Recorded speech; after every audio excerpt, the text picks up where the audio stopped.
So I know I said I wasn't going to read the whole chapter and just go over some highlights, but upon rereading this, I've highlighted almost everything. So I'm going to be reading about 80 to 90% of this chapter. I don't know about the next one. Probably not the next one because it has more stats and stuff, but we'll see how it goes. Anyway, Why Race Matters by Michael Levin. Chapter 1. So What? When I began writing in 1992, I foresaw battling strong taboos against discussing race differences in intelligence and motivation. Since that time, the topic has been made more accessible by a number of books. Richard Herrnstein and Charles Murray's The Bell Curve, J.P. Rushton's Race, Evolution, and Behavior, Daniel Seligman's A Question of Intelligence, Dinesh D'Souza's The End of Racism, Jared Taylor's Paved with Good Intentions, Seymour Itzkoff's The Decline of Intelligence in America, and Stanley Burnham's America's Bimodal Crisis. Herrnstein and Murray, Rushton, Seligman, and Burnham discuss race differences in intelligence, while Taylor, although he offers no positive account of the current unsatisfactory state of race relations, clearly rejects racism as an explanation. D'Souza blames cultural relativism. Indeed, where I argue that race matters because it is connected with intelligence and motivation, the bell curve might be called Why Intelligence Matters, explaining the connection of intelligence to life outcomes. The reception of these books has been profoundly mixed. Some respectful attention, some disregard, much demonizing. Because if you talk about this stuff, you're a bad person. That's the only explanation. Race differences are still vehemently denied in most forums. Hearing them affirmed is not quite the shock it once was, but much remains to be said. This book seeks to sift what is sensible from what is confused in thinking about race, particularly but not exclusively as it concerns the United States. It's particularly, relevant to the United States because it's a mixed race society, which just never seems to go very well. I don't know why. It's just like oil and water or something. I don't know what it is. South Africa is another great example of what happens. It is strange that race differences should ever have been taboo, since human groups obviously do vary, for instance in skin color and facial features. No doubt differences in these merely physical qualities are easier to acknowledge than qualities of mind, which are felt to matter more. But behavior straddles the mind-body distinction. Thought, the immediate control of behavior, is controlled in turn by the patently physical brain. And since groups can differ in bone structure, they can presumably differ in brain structure, brain function, hormone levels, and other determinants of mental activity, or lack thereof. Indeed, it is recognized that human groups not only look but act differently. Asians are comparatively restrained. Rhythm is a more salient feature of Black than European music.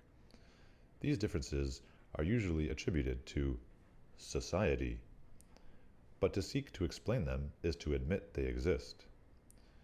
If breeds of dog may differ in intelligence and temperament, there seems no reason evolution could not have differentiated human groups along similar lines. As the accumulating evidence has made group differences harder to deny, one is apt to be told that even if they do exist, they do not matter. Psychologist Robert Sternberg dismisses black-white differences in intelligence with the curt, "So what?"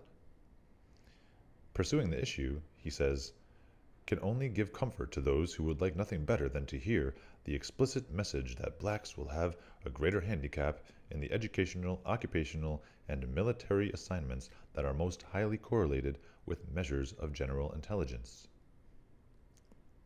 Noam Chomsky writes, "The relation, if any, between race and intelligence has little scientific importance. A correlation between race and mean IQ, were this shown to exist, entails no social consequences except in a racist society in which each individual is assigned a racial category and dealt with not as an individual in his own right, but as a representative of this category. We are left with little, if any, plausible justification for an interest in the relation between mean IQ and race." That's a little disingenuous. Christopher Jenks is less combative and more open-minded about biologically based race differences, but he too waves aside their, quote, political importance. He says, "A correlation between genotype and school performance has no clear political implications. Knowing that migraine headaches are often inherited does not tell us whether they are treatable. Just as with test scores, I conclude that genes do influence criminal behavior, but just as with test scores, I also conclude that this fact is politically neutral." How on earth could you possibly arrive at that conclusion? If one race is genetically more criminal, that has no political... Okay, whatever, bro. All right. This book seeks to answer the "so what" question. It argues that race differences, far from being neutral, undermine almost everything that has been said about race for the past 60 years, and the many policies based on this conventional wisdom. Much is now known about racial variation, but it remains to put this knowledge in a broad philosophical perspective. That is what I have attempted to do. The importance of race differences is evident at an intuitive level. Whether fear of black crime is legitimate depends on whether blacks do in fact commit more crime. And, if they do, why? Whether black poverty and academic failure are the fault of whites, and therefore impose compensatory obligations on whites, perhaps to be discharged by racial preferences, depends on why blacks fail. Received opinion not only ascribes black difficulties to oppression, black attainment is so far below white that, if blacks are as talented as whites, oppression seems the only explanation. And for decades, just this conclusion has been drawn. And I'm sick of it. And a lot of us are sick of it.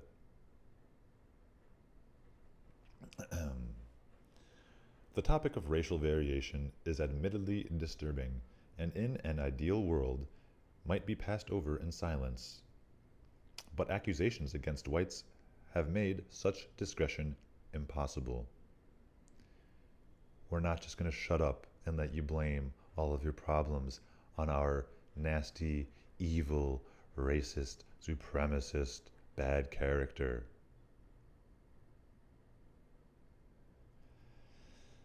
The right of the accused to present his case includes the right to raise issues that distress his accuser.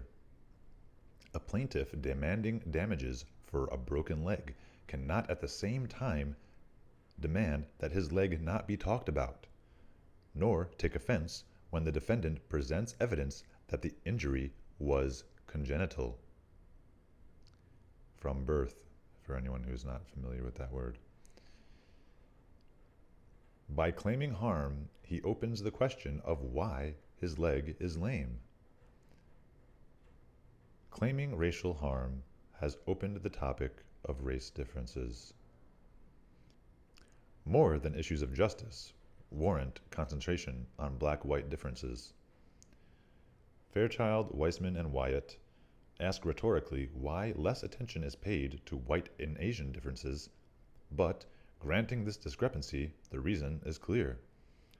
Most white-Asian comparisons flatter Asians, while the direction in which black behavior differs from white is, by common consent, problematic.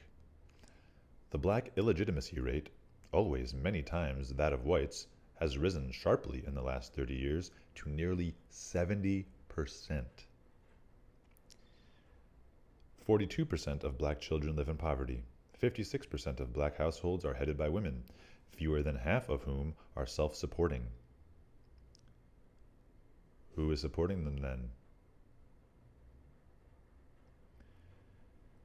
Blacks commit over 50% of the murders in the United States, and over 60% of the robberies because of racism. Comparable disparities exist at all levels. A black college student is 4.2 times more likely than a white to be enrolled in a remedial course. Editorial writers list, quote, crime, drugs, education, and a squeeze on the middle class as contemporary urban crises, literalizing journalistic euphemy. Drugs refers mainly to the chaos and violence attending narcotics in black slums. Education, mainly to the low levels of achievement and order in schools with large black enrollments. And urban crises, to all these phenomena together with the physical decay of cities with sizable black populations. A disproportionately white middle class is squeezed by taxation for services such as welfare, emergency medical treatment in public hospitals, and public schools, used disproportionately by blacks. On average, 20% of tuition at major colleges is used as aid for poorer, predominantly black students. Overtly race-neutral problems often have a tacit racial dimension, one with incalculable consequences for health, safety, and the habitability of cities, is the growing cohort of urban derelicts. Although this is seldom stated openly, the median homeless person is a single black male. According to one survey, 91% of adult homeless in New York are black or Hispanic. According to another survey, 94%. Explanations abound for the emergence of this cohort, but one neglected factor is black illegitimacy. The number of black males who have difficulty supporting themselves in cities is large to begin with, for urban life, unlike rural, requires money, which in turn requires a steady income. In the country, a man with limited skills may own land on which to grow food, and get by bartering odd jobs for other goods. In a city, his skills must be marketable. White incompetents are generally cared for, directly or indirectly, by their families, whereas illegitimate urban blacks usually have no families. A 20-year-old male unwilling or unable to sell his labor cannot be helped by an unmarried, unemployed 35-year-old mother with other children and possibly grandchildren. He comes to live in public areas, surviving by begging and scavenging. Supporting the hypothesis that loose black pair bonding and a mismatch between black abilities and self-sufficiency in cities contribute to vagrancy is the fact that the homelessness phenomena emerged within 2 generations of the large black migration from the rural South to the urban North, and within 1 decade of the jump in black illegitimacy in the 1960s. Homelessness is a further reason for interest in black abilities and sexual behavior. The basic argument for studying race differences is that racial outcomes are currently viewed through a lens of guilt, and it is important to know whether this lens is distorting. One result of racial guilt feelings already alluded to is the idea that blacks deserve compensatory preferences in employment and education. Another is use of a, quote, disparate impact criterion for bias, according to which a standard or practice discriminates against blacks if blacks do not do as well as whites with respect to it.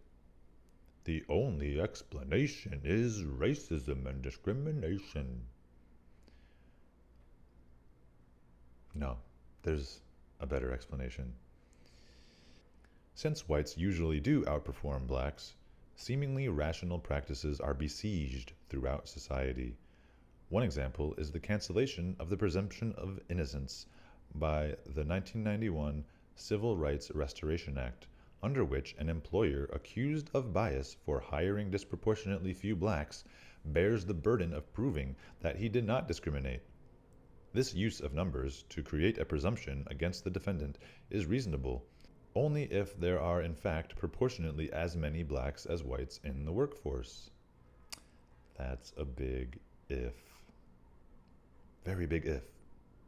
A striking application of disparate impact is the inference from the disproportionate rate of execution of blacks and killers of whites to bias in capital punishment.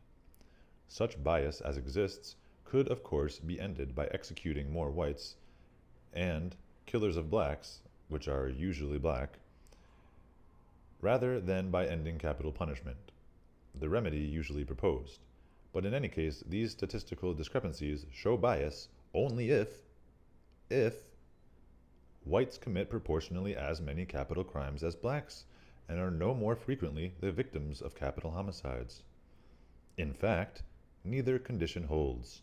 To begin with, as already noted, blacks commit violent crimes at many times the rate whites do, and while half of all black crimes victimize whites, less than 3% of white crimes victimize blacks.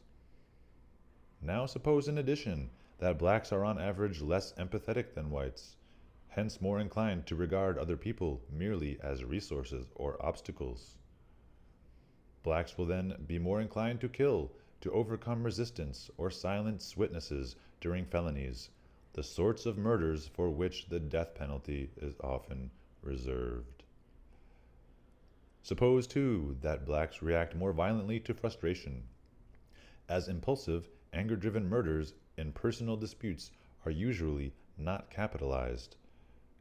Relatively more blacks will be victims of non-capital homicides and personal disputes, which tend to involve members of the same race.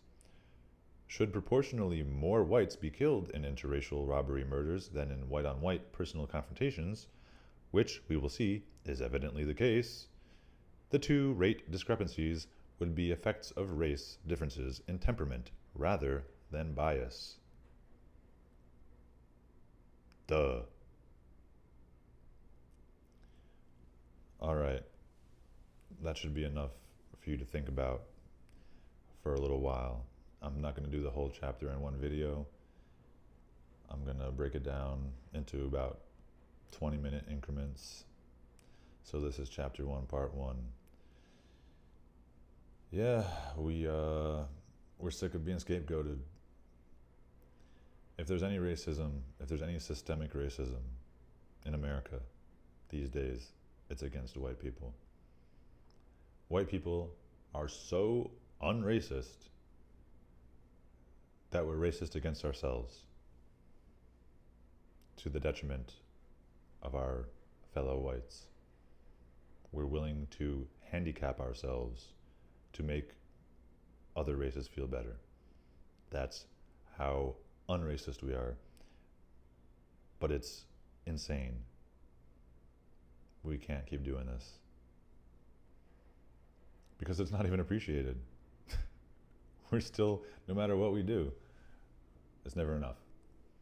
So, it's got to come to an end. Like this video. Eventually. All right. See you in the next one.